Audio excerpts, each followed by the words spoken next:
This is the EasySMX D10 multi-platform game controller. It's compatible with PC as well as Nintendo Switch, and it has a lot of features that I think people are going to be interested in. Number one, it has TMR sticks, so you don't have to worry about drift nearly as much as you do with other controllers.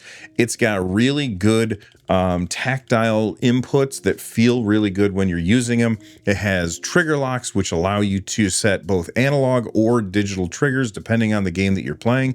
And it even has a charging cradle. But my favorite feature of this controller is the price. It's just $60. Now, in the interest of full disclosure, EasySMX is sponsoring this video. So this is not a review, it is just an overview. And I'm just gonna go through the different features that this controller has, and then you can decide if this controller works for you or something that you're interested in. Let's go ahead and get it out of the package.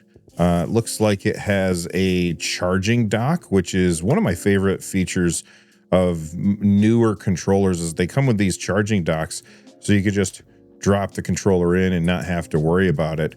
So it's always charged. Looks like a little wireless dongle with a pairing button right there. That's nice.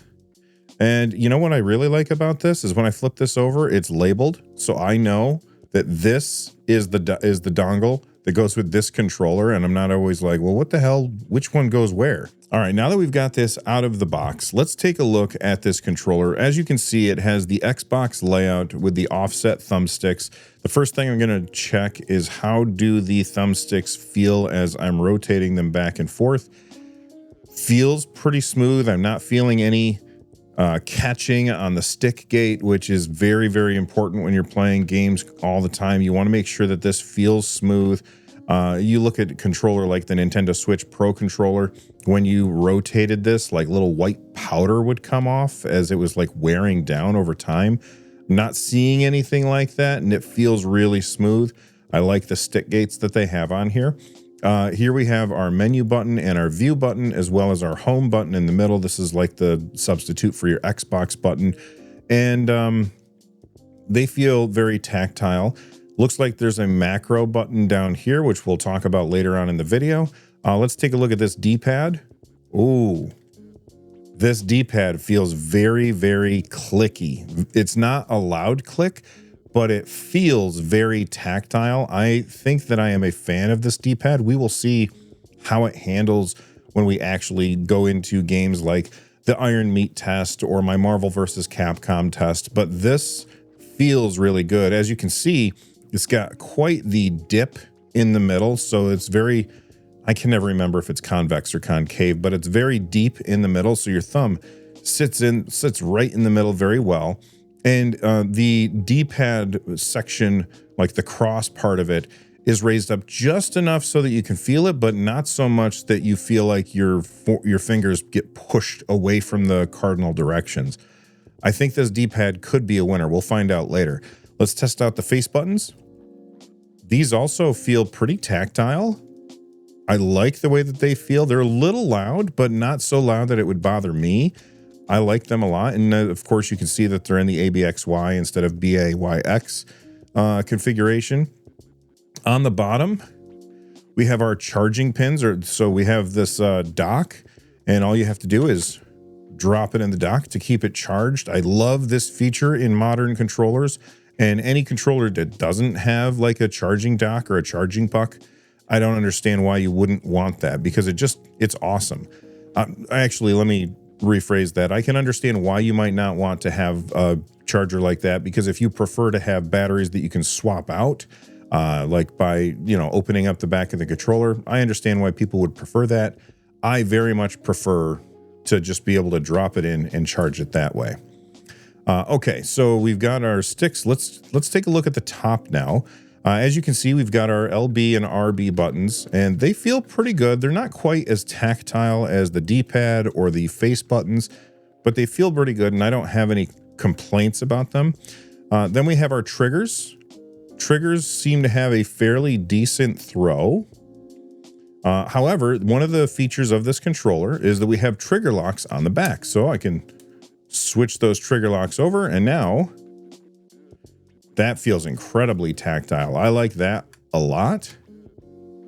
Yeah, those triggers feel fantastic. And then on the back, you can see that we can connect to Nintendo Switch or Bluetooth, or looks like the third thing is this dongle here. So it looks like you have 3 different ways to connect, which I like that a lot.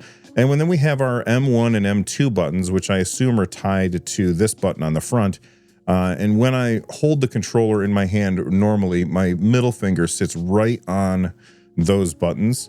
And as I push them, they definitely have a tactile feel to them as well. The overall grip of the controller is textured, and it feels really good in the hands. And it's weird that we have like these little windows showing us the inside of the controller, but you know, whatever. But it feels really good. And then you have more of a matte plastic, well, not more of a matte plastic, but you have like this matte plastic up here at the top. And as I put my thumb on it, not seeing a bunch of fingerprints on there, and that's always good news. But let's go ahead and get this plugged into, or not plugged in, but get this paired with my system, and we'll see how the games perform with this controller. All right, so I'm going to use the USB dongle with my ROG Flow Z13. That way I can have the screen and the controller on screen at the same time. And I already have it set to the dongle, so let's turn it on. I'm going to guess that it's the home button. Oh, and there you can see that there's little, oh, that was cool. I did not, you can see the rumble motors spinning. That's what these windows are for. The rumble motors are spinning inside here, and you can see them. That's actually really cool. I like that a lot. And I wish that hopefully my hand wasn't covering it. I'll make sure to do something with rumble later on in the video so that we can see what that looks like, because that really caught my eye. All right, so you can see we've got LED lights here. I'm sure that they're customizable, but I'm less interested in that right now. Right now, I want to see how this actually plays in a game. And as I move this around, it doesn't look like it's snapping to cardinal directions at all. That's really good. And I'm seeing basically very, very smooth motion in these bars right here for X and Y rotation on the right stick. All the buttons seem to be working okay. Let's turn on the trigger locks. Oh, look at that. It is fully digital now. That's really, really nice. I'm impressed with those triggers. Now, one thing that I will say about the D-pad is I did struggle with Hadoukens and Shoryukens. I would say I probably hit them around 60% of the time when I was trying. And that is definitely a skill issue, and it's also a time to get used to it issue. Every single controller, the D-pad feels a little bit different, and because of that, I always have a little bit of a hard time hitting those Hadoukens and Shoryukens the first few days when I have the controller in hand.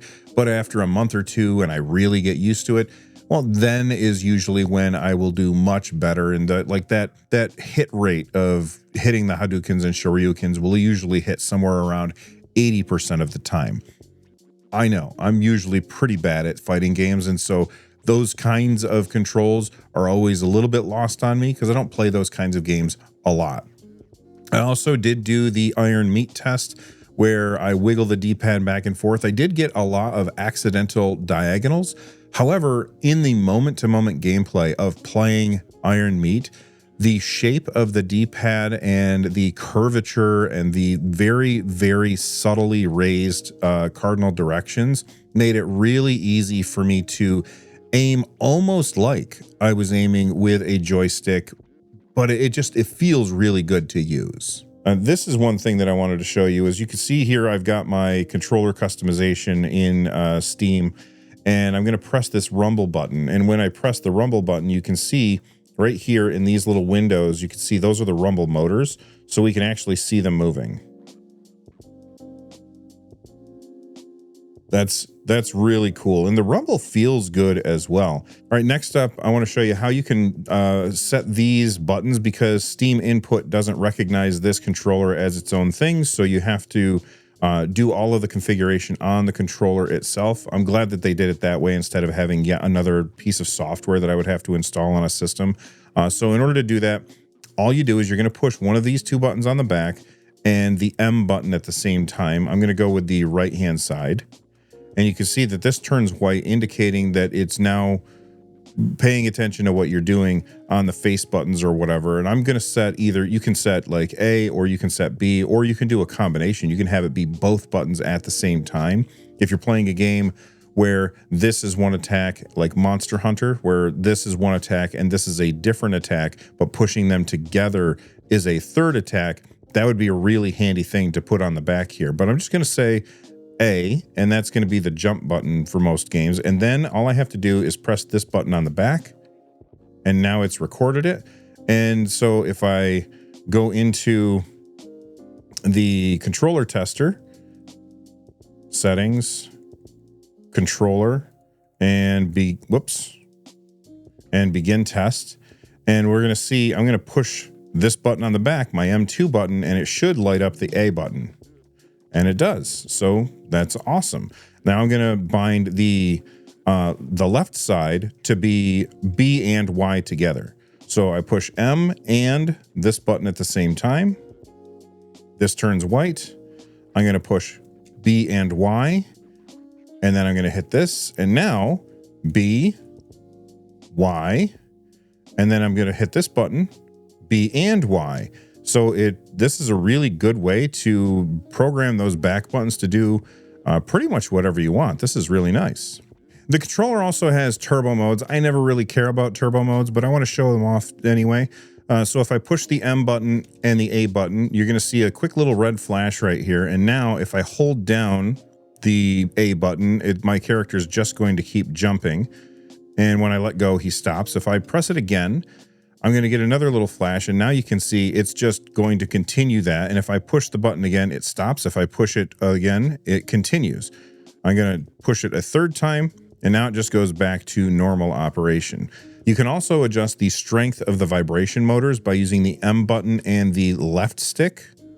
So by pushing it up, it increases it. By pushing it down, it decreases it. And as you can see, every time I move it, you can see those vibration motors spinning around like crazy inside the controller. And if you use a lot of controllers, one thing you probably noticed when you looked at the back is, yeah, we can switch between switch and Bluetooth and the dongle, but what you can't switch between is D input mode and X input mode using that switch on the back. In order to do that, all you have to do is press and hold your view and menu buttons for 3 seconds, and now it's in D input mode. And if I press it again, it goes back to X input mode. And that allows you to use the mode that you prefer. Now let's take a look at the charger. The charger is really cool because if I unplug this from here, there's a slot on the bottom of the charger that I can then plug this right into on the bottom of the charger. And then it also came with a wire. And if I undo this wire and plug it into my ROG Flow Z13 here, plug it in. Oops. There we go. Because this is plugged in, you can see now it's automatically paired. And so that means I can charge it and have it paired using just one wire and one USB port on my computer, which is very, very handy. And now if I want to drop it in here, you can see that it just automatically starts charging, which is fantastic. Now, I think my only gripe with this controller is, yes, it has gyro, but the gyro only works on Nintendo Switch and it doesn't work on PC. It's great that it has gyro and I can use it on the Nintendo Switch, but I'd really like EasySMX to partner with Valve and get Valve to recognize this controller as to what it actually is so that we can take advantage of all the amazing features in this $60 controller. But what do you guys think about this controller? Is it something that you are interested in? Let me know in the comment section down below that like button, and if it's your first time here, please subscribe. From the Nerd Nest, I'm Bill. Thanks for watching. Stay rad.